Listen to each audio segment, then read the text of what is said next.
Hi everyone, welcome back to my channel. My name is Brittany. If you are new here, thank you so much for clicking on this video, and we're just gonna kind of get right into it. Today's video is gonna be a little bit about just the effects that I've had from the trauma that I've endured and how I've handled that, and just different ways that my body has processed it all, because I feel like I have grown so much in the past year, 2 years really, but this past year especially, and I just want to share it with you all. So let's get into it. Make sure to like this video and subscribe to my channel. Let's go.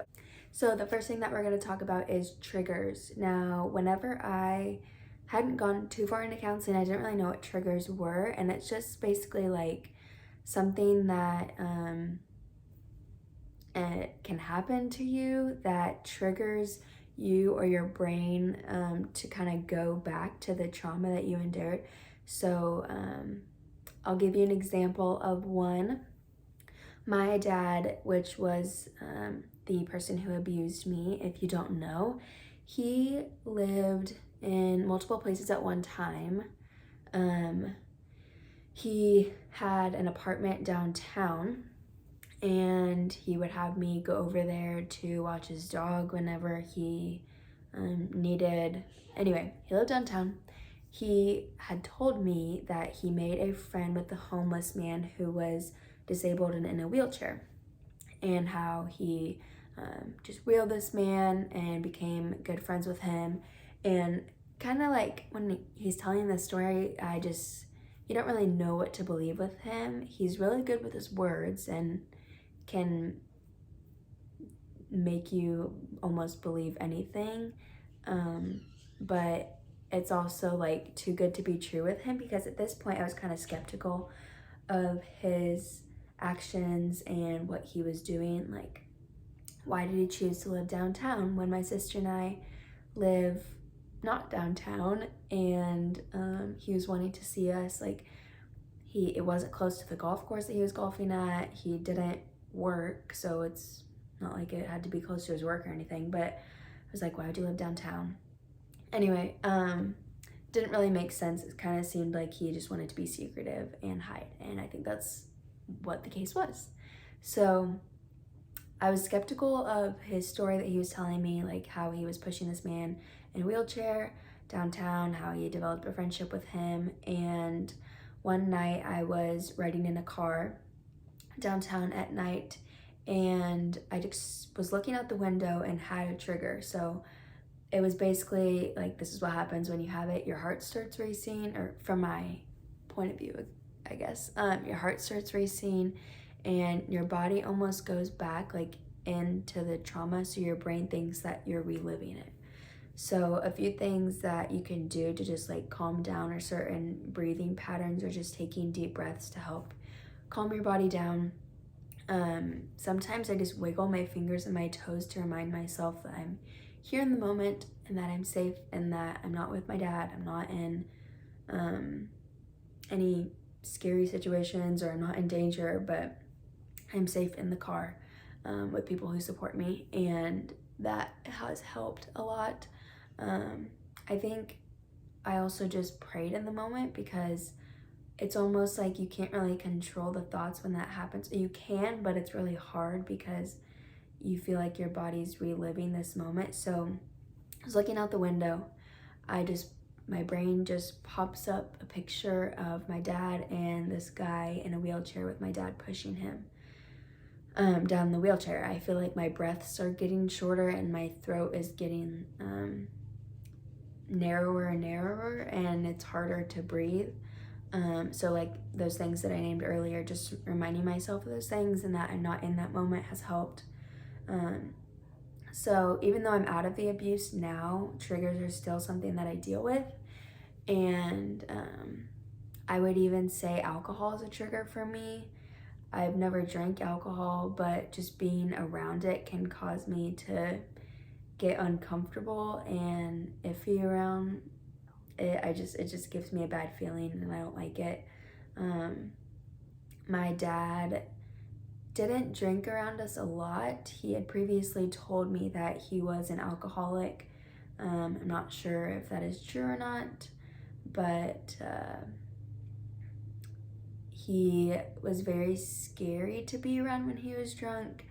I remember one time expressing to him that I was scared of him, and he would just yell at me and go back in your room, Brittany, you don't need to be out here. And my room was pretty close to like where our backyard was, and so I could just hear them. We had people over at our house that night, and I could just hear them yelling and screaming, and I didn't feel very safe or welcome even in my own house, or like I should have been there at all. I felt really scared, and like no wonder I'm having problems to this day, because I just was quiet and I didn't say anything back because that's what I was told to do. So those would just be a few examples of some triggers that I have, and that things that I just have to deal with still.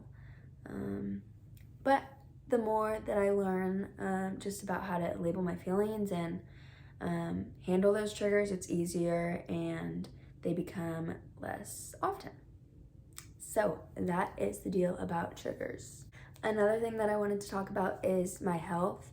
For the past 2 years, I've been having gut issues. I've been trying to see multiple doctors, and they just basically put a band-aid on it. So right now I'm seeing a doctor who is more on the natural side of things.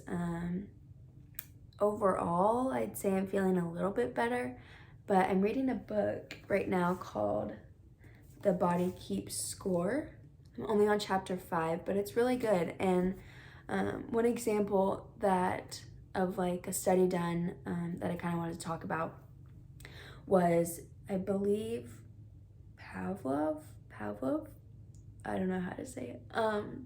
He was a psychologist who did a study, and he basically put dogs in these cages, and so basically Pavlov's laboratory flooded with super icy cold water, and it filled up. He had cages full of dogs in them, and it filled up the cages, and the dogs were obviously traumatized. They were safe and fine, but traumatized. And they found later on that even after the dogs were out of the trauma, they still had mental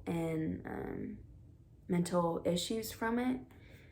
And so it says that let's see, loss of curiosity and physical immobility are some signs of what these dogs were showing, because they were traumatized so much. And I just think that it's so like important to realize that even though people can be out of the abuse and out of the trauma, that they're still dealing through, like going through so much. Like I feel like for 10 years, however long I was abused, like I just felt like I was tensed up the whole time, and I was walking around on eggshells. And so yeah, like I've been suffering with physical problems, I guess, for over 2 years now, but I was like this for 10. So it's like just trying to remind myself to be patient and allow my body to just take the time that it needs to heal, because it has been injured so very badly. Let's see. Anyway, I just feel like that study really showed like how much trauma affects us. And even I feel so blessed to be able to discover the trauma that I've gone through at such a young age and be able to work through it, because I couldn't imagine having to do that as an adult and recall everything and have it shoved down for years upon years, which mine was shoved down, but luckily I'm young enough to where it was pretty fresh. So I think it can just be a reminder to like always be kind to people, and you never really know what someone's going through. And so you just want to always be gentle and patient and kind to others, because everyone has something that they're going through at some point in their life. And I think it can be just a reminder for everyone that like we're not perfect, and it's okay to not be okay. We should let our bodies feel the feelings that we're feeling. And even if it's anger, figuring out like how can I feel this anger and really just get it out of me without sitting in my anger or pushing it like down and shoving it down. So I know my counselor had suggested like punching a pillow, or I know there's rooms that you can go to smash things, like certain businesses, I believe. So I've never done those because I feel like anger doesn't come very often to me. Most of the time I get sad over things. I'm emotional. I cry. I'm sensitive, but that's just who I am. And I feel like with time that'll get better as well.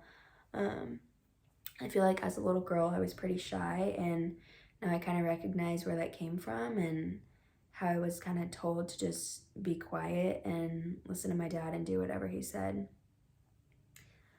So that is it for triggers and my health and study. Another thing with my health is I've learned with counseling and going to see certain doctors that there's a nerve that runs from your brain to your gut, and basically whatever you're feeding your brain is going to translate into your gut. And so for so long, this makes so much sense. When I was scared and fearful and I was getting fed these horrible things like you're stupid, you're an idiot, making me feel so worthless, like that's what was going into my body. And at this point, like I didn't tell myself like affirmations or anything like that because I just felt like I was so beaten down and so insecure that it's just better to not think about it or address it or anything.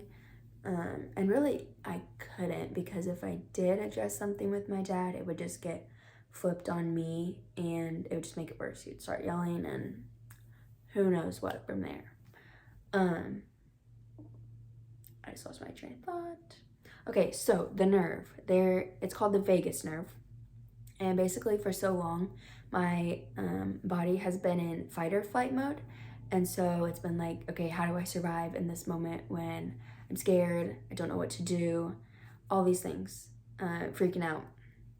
And so now that I'm out of the abuse, I have to figure out how to retrain my body into just the rest mode and not the fight or flight mode, because I don't want to be in fight or flight. Basically, you should be able to go into fight or flight when you need it and then get out of it. And I believe that my body has been in it for so long. That's why I'm so tense. And I believe that can cause like anxiety as well. I would think just with like how tense you are and scary thoughts, fearful, danger, all the things. So vagus nerve basically runs from your brain to your gut. And so I've been trying to do things to get the rest part of that nerve to be working. And basically you can do things like gargle water, deep breathing exercises, ice cold baths, things just to like make you feel good and like things for you. I feel like recently I'm just discovering things that I want to do. Like I love going on walks. I'm getting more into reading only the things that interest me. Still having a hard time just like sitting down and reading, but journaling, taking baths, it feels so much better to be able to do what I want to do and not have to go on off of someone else's mood for the day. That was frustrating. But really it's so amazing how God pulled my mom and sister and I out of the abuse that we were in, because it was like, I feel like it just would have gotten so much worse. Like my dad was hiding so many things from us. He was on dating apps, and while him and my mom were still married, I feel like just once I found out that he was having multiple affairs with my mom, that I didn't really see him as my dad, which is really sad. And I had a great support system, and I'm so blessed for that. And it's really sad to think that My dad is living the life that he is. He has since moved away, and I haven't talked to him in a very long time. I don't know what the future holds, and I hope to someday see him when he is better, and I want to forgive him for all the things that he's done. It does make me sad to see him choosing the life that he is, because I know that he's missing out on a lot. But I am just so thankful that I am out of the abuse. I'm out of that cycle of love bombing and then horrible abuse. And if you don't really know what that is, it's just like this cycle that an abuser can go through of abusing you and making you feel worthless, and then it could be giving you lavish and luxurious gifts or taking you on vacations. I know when we weren't seeing my dad, we were like maybe visitations. My mom had to get a restraining order on him, and so we weren't seeing him for a while. Then whenever we decided we wanted to see him, my sister and I, we would have visitations with him. And so I remember, oh my gosh, I feel like recently I just lose my train of thought. It's hard to put sentences together. I don't know what's going on. It's scary. I have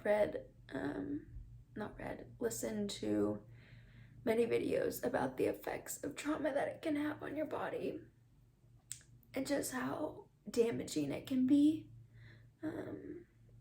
It can weaken your immune system, and I feel like I've gotten more colds the past year than I have in a very long time. So that just kind of shows me what my body has gone through, and I just have to remind myself that God is bigger than the trauma that I've endured. And even though science may say that it can take up to 20 years off your life, I know that whatever God has in store for me will be way better than whatever I have in store, and I just have to trust that and know that God knows the best, and just pray that God can heal my body and allow me to feel healthy again. It's hard. I don't really know what else to say right now.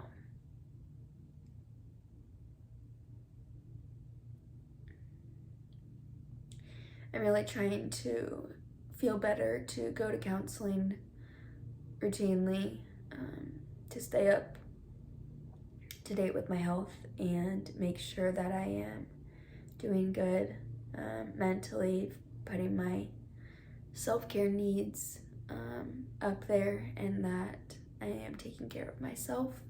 About to start school soon, which is exciting. I'll start golfing soon, and it's definitely going to be a new chapter in my life. And yeah, I just want to say thank you for all the support that you guys have given me watching these videos, and all the nice comments that I have gotten. And I just hope that this is a reminder that God is bigger than whatever you're facing right now. And it was proven to me multiple times that that is the case. A lot of you know I was in a really bad car accident in 2016, and my sister almost lost her life. And that is something that I haven't really been able to work through in counseling yet because of the abuse that has been more present in my life. And so I'm sure I'll do a video on that at some point, but that was just kind of one example of how God can perform such great miracles, and how it is such a blessing to be alive and to be on this earth, and we should not waste a single day that we have here, because life is so short and we never know when our last day is going to be. And I just feel so blessed to be able to share with people what I've endured and what I've come out on top of, and that I'm out of the abuse, and I just want to, someone's mowing their lawn. I just want to be able to share openly with you guys and share how God has moved in my life. And yes, so thank you guys for watching this video. Make sure to give it a like and subscribe to my channel. Bye. Thanks.